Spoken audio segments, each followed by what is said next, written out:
Assalamualaikum warahmatullahi wabarakatuh. Selamat pagi pemirsa Tawakal yang dirahmati Allah Subhanahu wa taala. Senang sekali saya Farid Hasan kembali menjumpai Anda. Dan pemirsa, di video awal tadi kita lihat bersama itu adalah astagfirullahaladzim, apa yang dilakukan seorang ayah terhadap anaknya di luar dari batas kemampuan berpikir kita. Dan itu adalah salah satu kisah yang menimpa seorang narasumber kami dan saat ini sudah hadir bersama kami di studio. Assalamualaikum Mbak Oci. Waalaikumsalam Mas Farid. Ya, saya turut prihatin melihat apa yang terjadi dari masa lalu Mbak Oci ya. Iya betul Pak. Mudah-mudahan kita ada jalan keluarnya untuk di Tawakal hari ini ya. Iya.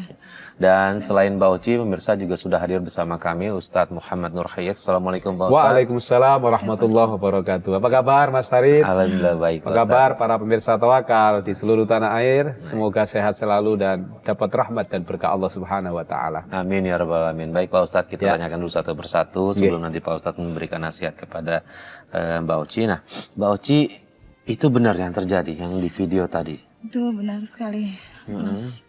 Masa lalu saya kelam sekali waktu itu. Saya berumur masih 10 tahun.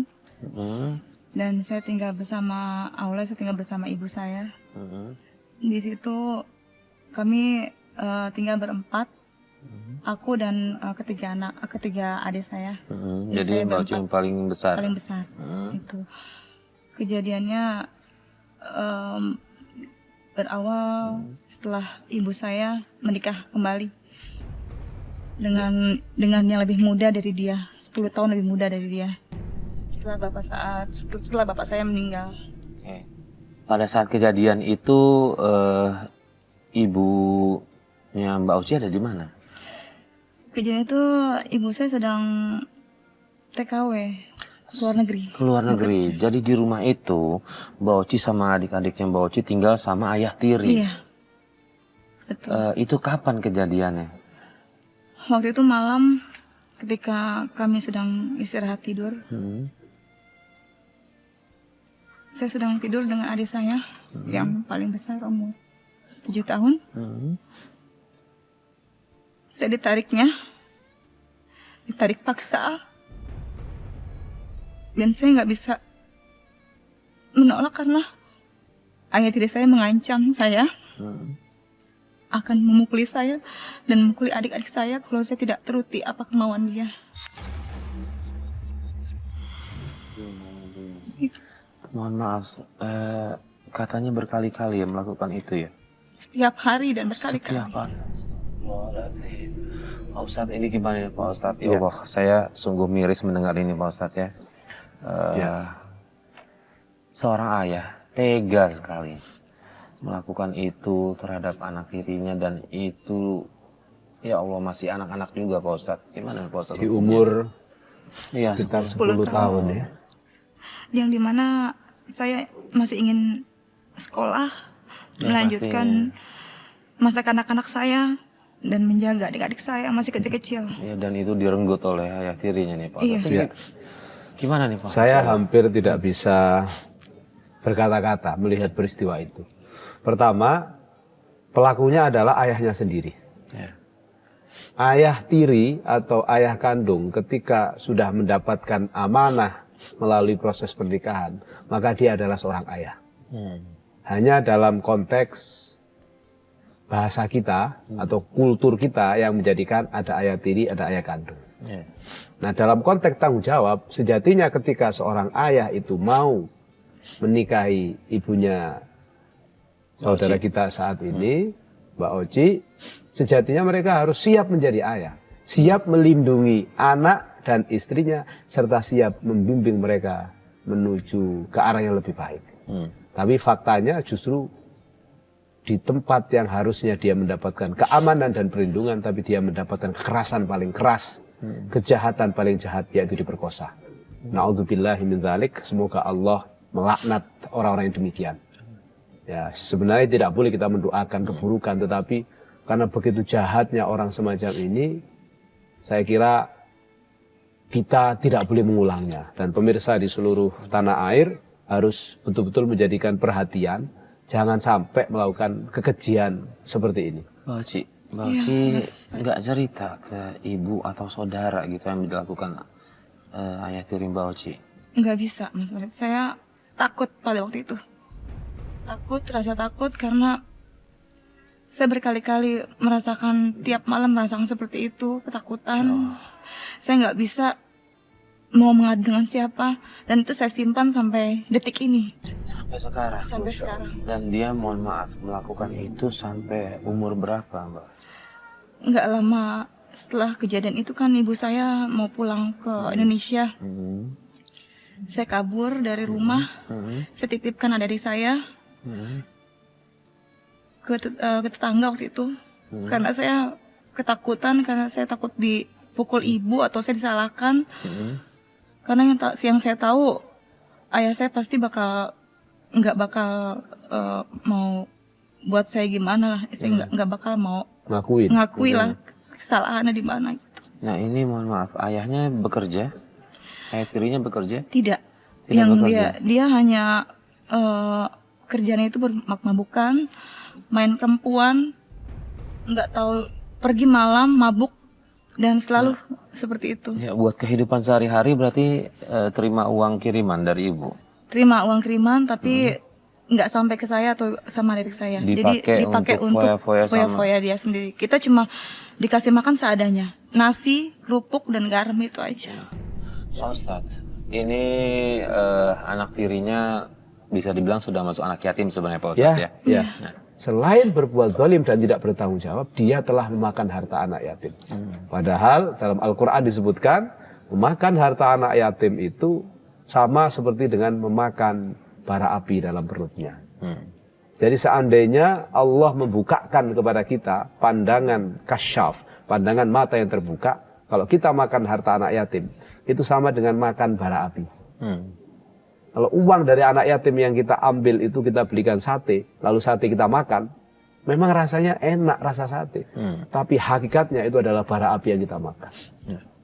Jadi kejahatan kedua setelah perzinahan, itu adalah menzalimi anak yatim alias memakan harta anak yatim tanpa hak. Nah, kejahatan paling jahat selain dua hal itu adalah syirik kepada Allah. Jadi kalau dirangkai, kejahatan paling jahat adalah menyekutukan Allah, yang kedua berzina, yang ketiga membunuh, yang keempat makan harta anak yatim tanpa hak. Kalau saya boleh bertanya, sampai berapa lama Mbak Oji diperlakukan semacam itu? Setahun kah? 2 bulan? Nggak lama kejadian itu saya langsung pergi dari rumah, Pak. Karena kan ibu mau pulang kan ke Indonesia, jadi saya takut sama ibu. Jadi saya kabur waktu itu sekitar 4 bulanan lah. Kaburnya kemana? Saya nggak tahu arah saya waktu itu ada di pasar. Kan 10 tahun Mas Farid. Iya, Ini kan masih saya kecil. ke pasar. Masih kecil, ya. Saya ke pasar dekat rumah, saya tidur di situ tiap malam. Nggak dicari sama ayahnya? Nggak bakal cari saya, Pak. Saat itu lalu kemudian Mbak Oci tinggal di mana? Saya waktu Dapat itu nggak penginapan atau apa, atau ketemu Enggak. sama orang atau ada saudara? Enggak, Mas. Lalu di mana? Saya tidur di pasar beberapa hari di situ. Tiba-tiba ada laki-laki 2 orang yang bilang ke saya, ikut saya aja. Saya bakal kasih kamu makan sama tempat tinggal. Pikiran saya di situ cuma saya dapat makan sama tempat tinggal dan pekerjaan itu aja. Jadi saya ikut dengan 2 orang itu. Di situ bukan saya aja, ada beberapa orang seumuran saya. Diambil dari tempat situ juga, ada kali mungkin ada 5 orang. Di mobil itu di bawah. Di situ saya langsung ke tempat, emang besar, Mas. Pak, dia rumahnya besar, mewah, bergedung. Saya diperlakukan seperti anak sendiri. Pokoknya dimakan makanan enak lah, segala sesuatunya diperlakukan baik gitu. Saya diberikan istirahat semalaman. Besoknya saya diperkenalkan dengan mami-mami seperti ibu-ibu gitu. Dia nyentrik. Ya saya pikir, yang pikiran saya tuh ya dia mau nolong saya gitu waktu itu. Tapi setelah kejadian saya sudah tinggal di situ 7 tahun lebih. Seumuran saya 20 tahun. Dari situlah kehancuran saya dimulai kembali, Mas Farid. Ustaz. Kenapa? Emang ada apa dengan rumah itu? Saya dijual kepada Om Astaga. Hidung Belang.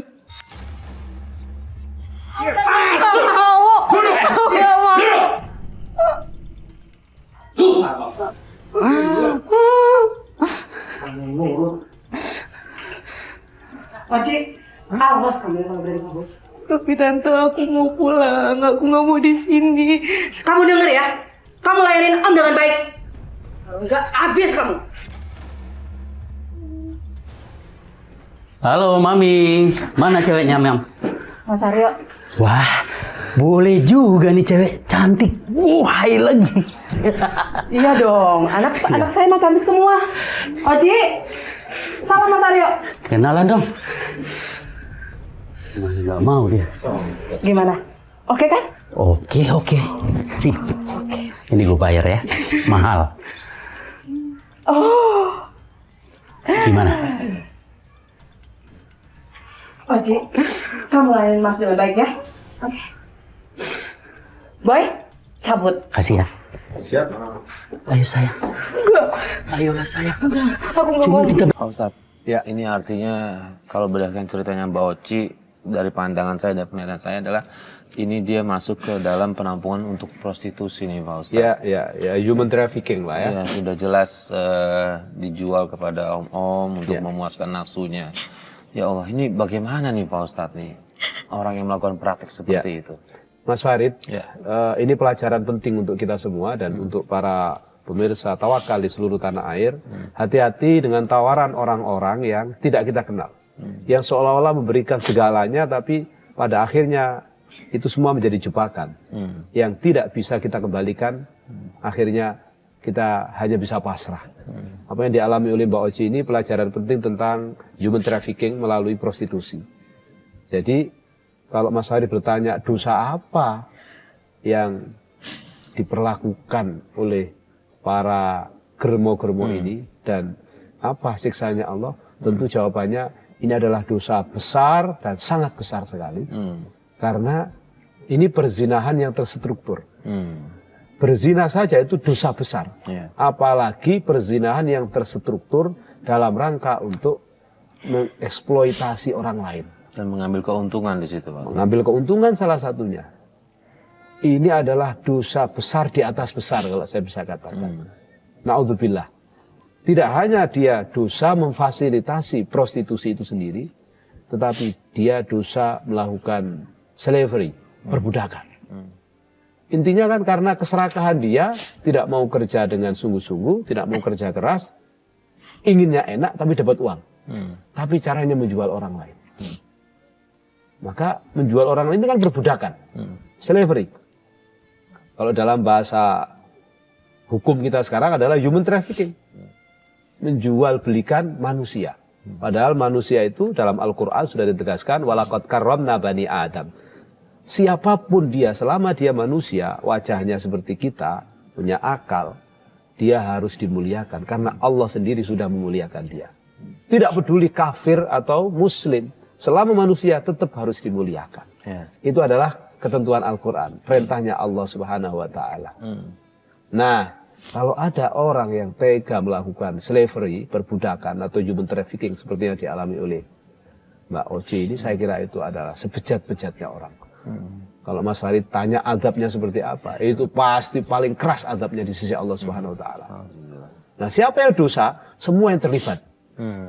Mulai yang nyulik Mbak Oci, atau yang seolah-olah menawarkan kebaikan, sampai bodyguardnya, sampai yang beli, sampai yang mendukung dalam wilayah terkecil misalnya, tukang sapunya, tukang bersih-bersihnya, ketika dia tahu bahwa itu adalah proses prostitusi, proses perbudakan, dia ikut terkena dosanya. Lalu bagaimana dengan korban sendiri Pak Ustadz? Korban, ya ketika dia berada dalam ancaman, ini adalah bagian dari takdir yang tidak bisa ditolak. Maka dalam banyak kitab disebutkan, orang-orang yang terpaksa, orang yang majbur, itu tidak punya dosa. Sama kayak orang yang diperkosa, loh dia kan nggak mau. Dia nggak punya dosa. Kecuali dia dalam prosesnya menikmati. Mungkin pertama merasa, aku sudah dijerumuskan.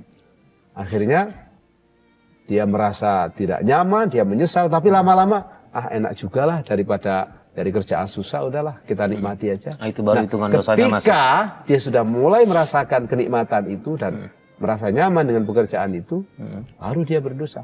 Karena ketika dia tetap tidak terima dengan perlakuan dosa itu, lalu dia memperjuangkan hingga nyawa taruhannya, itu matinya pun mati syahid. Karena mati menjaga kehormatan.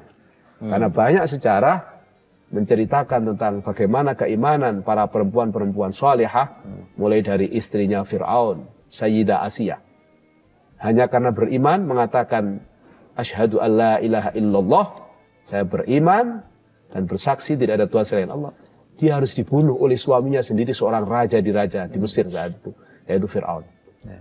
Dibunuh, dan dia silakan saya dibunuh, karena memang saya menjaga keimanan saya.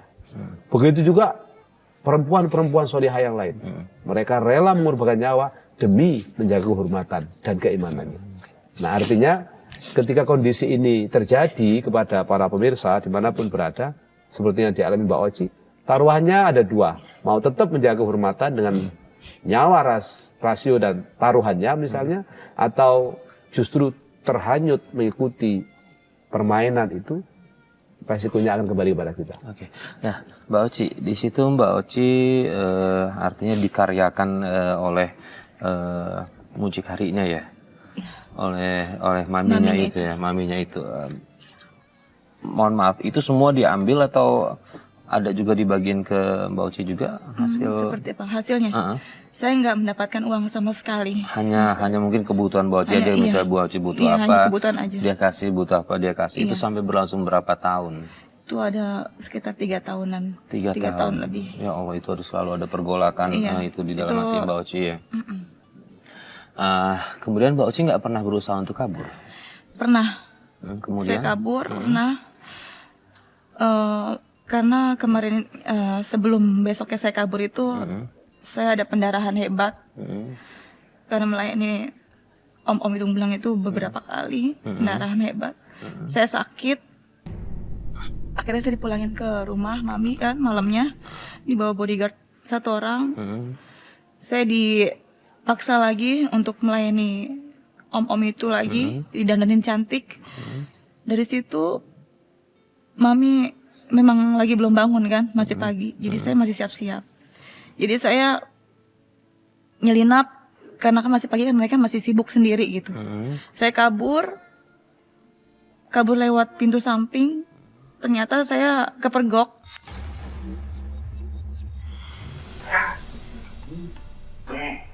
Mana pernah lu bisa menang dari gua? Yoga. Anjir. Mau kemana lu? Mau kemana? Bang, saya mau keluar bang, saya udah gak kuat bang. Mau keluar? Lu gak bakal bisa kabur dari sini. Bang, saya mohon bang, saya udah gak kuat bang, tolong lepasin saya bang. Gua gak peduli. Hah? Mau kuat mau kagak? Lu tetap di sini. Pikir kita peduli apa sama lo? Hah? Mami! Bang jangan bang, bang jangan bang, jangan. Kenapa ini? Ini mak, dia mau kabur. Untung saya yang lihat. Hah? Kamu mau kabur? Mami, saya udah gak kuat, Mi, tolong, Mi, jangan, Mi. Ampun, Mi, sakit, Mi. Dasar manusia lo! Diri. Ayo, bawa dia, Mi. Kabur lagi. Saya mau kabur hari itu karena saya udah gak kuat. Seberapa lama Mbak bertahan akhirnya di situ? Iya, saya bertahan karena saya nggak bisa kabur dari mana-mana, Mas Farid. Iya.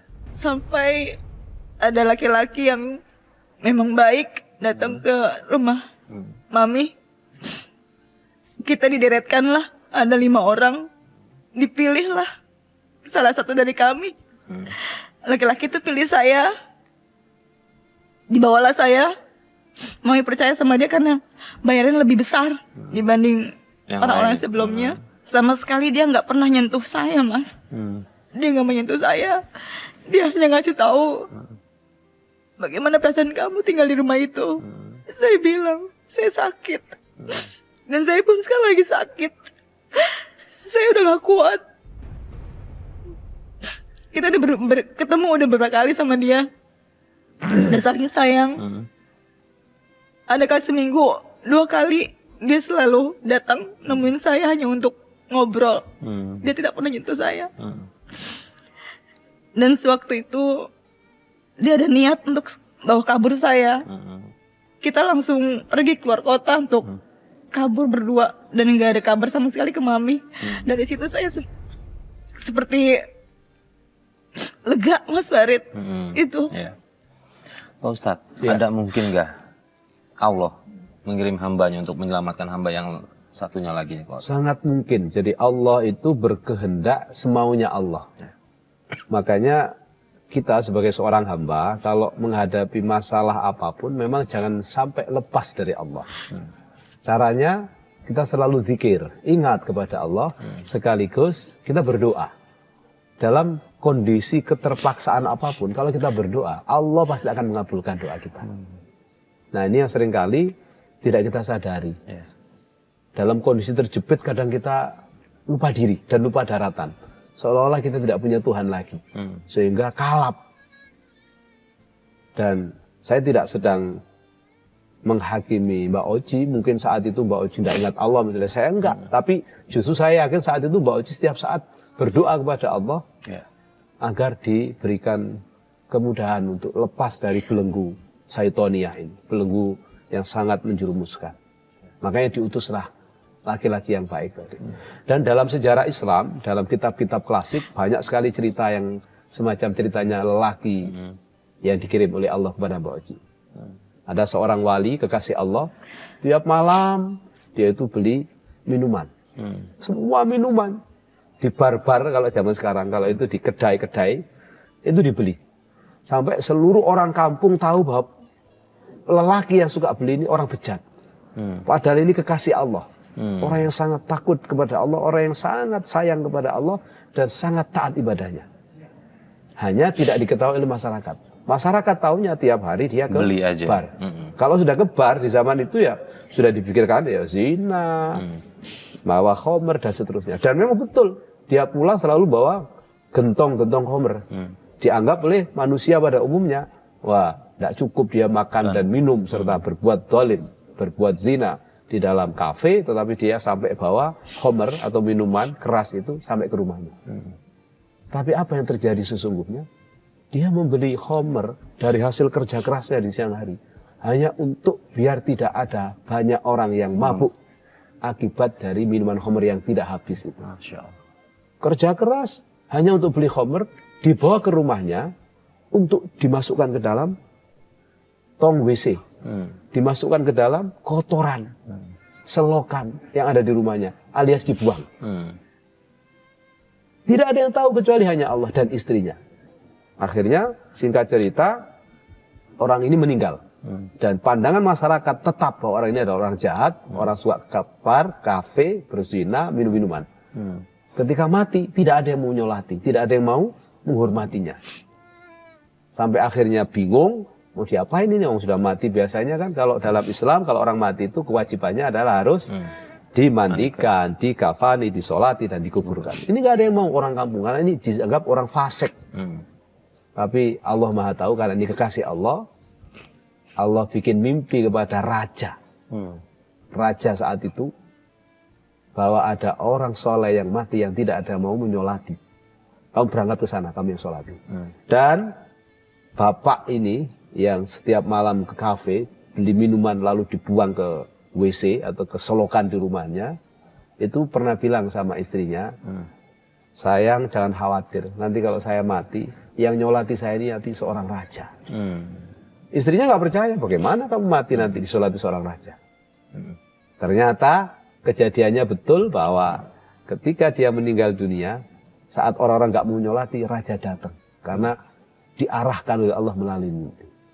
Maka banyak sekali orang-orang semacam yang saya ceritakan tadi, termasuk ceritanya Mbak Oji, yang sengaja Allah kirim Mas Farid.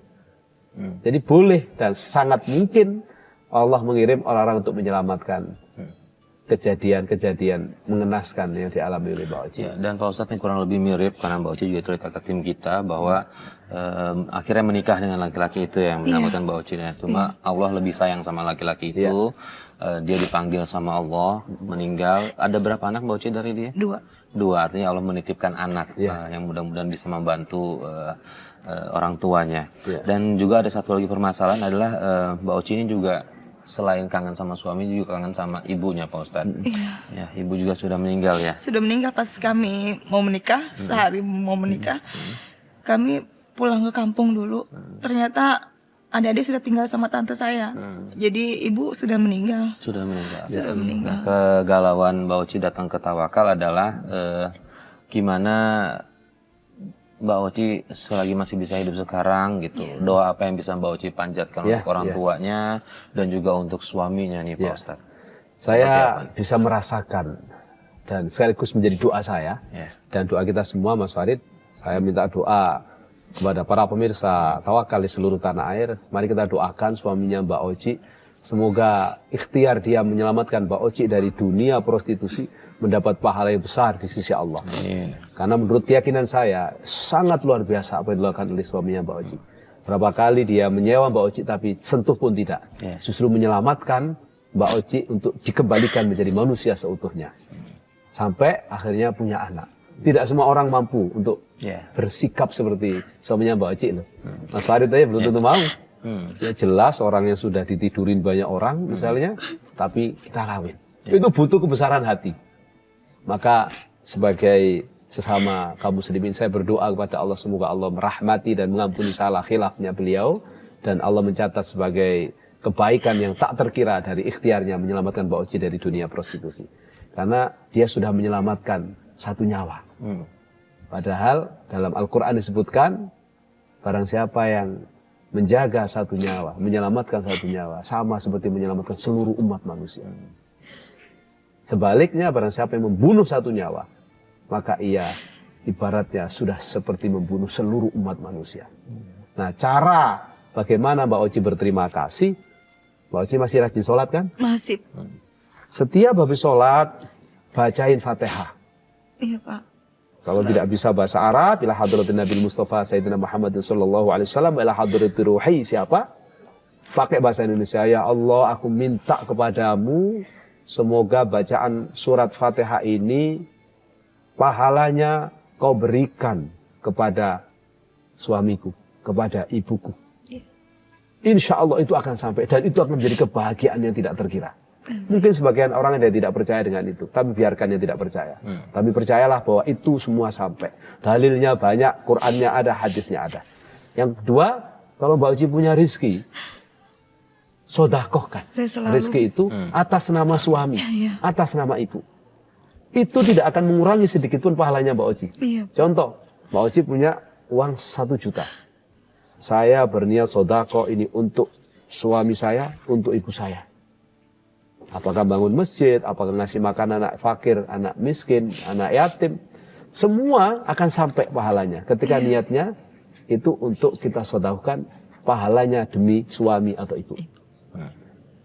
Pahalanya Mbak Oci bagaimana? Pahalanya Mbak Oci tetap utuh, tidak berkurang sedikit pun. Sebagaimana bacaan Fatihah yang kita baca, pahala bacaan Fatihah itu tetap utuh untuk Mbak Oci, tapi suaminya pun dapat, ibunya pun dapat. Ini logikanya Allah. Beda dengan logika kita. Kita punya 1 juta, dibagi 3 orang, 300, 300, 300. Kita tinggal 100. Tapi logika Allah. Kita punya uang 1 juta, dikasihkan pada 10 orang. 10 dapat 1 jutaan, kita pun dapat 1 juta. Inilah keindahan berislam. Nah, yang terakhir, kalau Mbak Oci bisa baca Quran, bacain Quran setiap saat. Ya. Habis sholat, di luar sholat, baca Quran. Pahalanya kirim kepada yang sudah meninggal. Termasuk baca sholawat. Jadi kalau ke kuburannya, Allahumma sholli ala sayyidina Muhammad, Allahumma sholli alaihi wasallim. Ya Allah, dengan barokahnya sholawat ini, aku bermohon kepadamu, ampunilah salah khilaf suamiku, salah khilaf ibuku, salah khilaf semua orang-orang menjadi tanggung jawabku. Berikan rahmat terbaikmu. Jadikan kuburnya menjadi taman-taman surga, ya Allah. Amin. Jadikan tempatnya adalah tempat yang paling mulia di sisinya, ya Allah. Amin. Ya Allah, kabulkan doa-doa kami. ala hadhihi niyyah wa ala qabuli du'aina bi barakati sirril Fatihah. A'udzu billahi minasyaitonir rajim. Bismillahirrahmanirrahim. Alhamdulillahi rabbil alamin. Arrahmanir rahim. Maliki yaumiddin. Iyyaka na'budu wa iyyaka nasta'in. Ihdinas siratal mustaqim. Siratal ladzina an'amta 'alaihim ghairil maghdubi alaihim waladdallin. Rabbighfirli wa liwalidayya wa lil mu'minina amin ya rabbal alamin. Terus lakukan semacam itu, insya Allah itu adalah bakti dari Mbak Oci kepada suami dan ibu. Dan yang paling terakhir Mas Farid, titipan anak dua, jaga dengan baik. Ajari dia Al-Quran, ajari dia sholat, ajari dia berbuat baik, ajari dia belajar dengan sangat rajin hingga sukses. Kalau dia jadi kaya raya, lalu rajin berderma, dia ahli baca Quran, syukur sampai hafal Quran, dia baik sama orang, maka setiap kebaikannya anak itu akan kembali kepada orang tuanya, kembali kepada Mbak Oci, kembali pada ayahnya. Ini yang menjadi PR Mbak Oci, dan semuanya insya Allah akan indah kalau semua dikerjakan ikhlas. Amin ya Pak. Jadi lupakan yang lalu-lalu, jadikan itu catatan sejarah untuk Mbak Oci sekaligus pelajaran untuk para pemirsa. Hati-hati dengan siapapun yang mengajak kita yang kita tidak kenal dengan tawaran-tawaran yang aduhai, tapi sejatinya itu adalah jebakan untuk kita diperjualbelikan. Tapi Mbak Oci yang sudah mengalami, ikhlaskan dan sabarkan karena semua itu adalah ujian dari Allah Subhanahu wa taala. Yang tersisa dari Mbak Oci, anak-anak didik dengan baik. Jangan sampai nggak sholat. Karena setiap sholat yang dilakukan oleh anak, pahalanya mengalir pada Mbak Oci dan suami. Amin ya Rabbal. Setiap Quran yang dibaca, pahalanya mengalir pada Mbak Oci dan suami. Nanti kalau anak sukses, setiap kebaikan dilakukan, pahalanya mengalir pada Mbak Oci dan suami. Amin. Baik, terima kasih Pak Ustadz atas semua nasihatnya. Mbak Oci, mudah-mudahan ini semua bermanfaat buat Mbak Oci. Saya juga ikut bantu doa untuk semuanya Mbak Oci ya. Dan pemirsa, akhirnya sampai di sini tawakal. Terima kasih atas kebersamaan Anda. Saya Farid Hasan undur diri. Wabillahi taufiq wal hidayah. Wassalamualaikum warahmatullahi wabarakatuh. Waalaikumsalam.